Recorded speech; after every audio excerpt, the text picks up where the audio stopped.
গোপনে তোমারে সখা কত ভালো। সামনের অগ্রহায়ণে ওদের বিয়ে। ৩ বছরের একটা সিরিয়াস রিলেশনের ভেঙে যাওয়া, বিশ্রী ধরনের একটা প্রতারণার শিকার হওয়ার পর অর্চিতা জীবনের থেকে এক প্রকার মুখ ঘুরিয়েই নিয়েছিল। জীবনে কেরিয়ার নিয়ে ভাবনা ছাড়া আর কিছুই ওর কাছে তেমন গুরুত্ব পেত না। রুক্ষ, একগুঁয়ে, বদমেজাজি।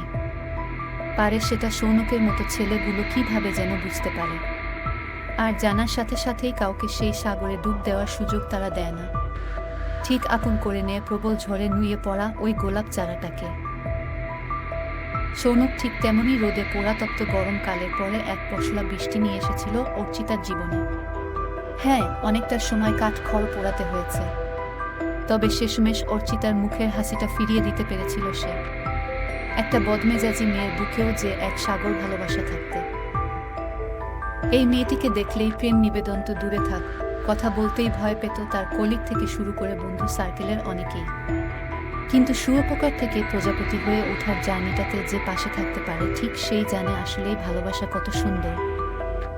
কতবার ভেবেছিল আপনা ভুলিয়া তোমার চরণে দিক হৃদয় খুলিয়া চরণে ধরিয়া তব কহি প্রকাশী গোপনে তোমারে সখা কত ভালোবাসি। গুন গুন করে গানটি গাইতে গাইতে থামিয়ে দিয়ে অর্চিতা বলল। সৌনকের কথাটা শুনে অর্চিতা একটু মৃদু হাসল। ভাবিনি আবার এইভাবে শুরু করতে পারবো। আমার কাছে তো পুরোটাই একটা দুঃস্বপ্নের মতো ছিল। আসলে আমরা মাঝে মধ্যে ভুলে যাই প্রতিটা দুঃস্বপ্নের শেষে একটা করে নতুন সকাল আসে। ভেজা পিচ রাস্তায় হাঁটতে হাঁটতে একটা কাঠগোলাপ কুড়িয়ে অর্চিতার কানের পাশে গুজে দিল সৌনক। লজ্জায় রাঙা হয়ে উঠল অর্চিতার গাল দুটো।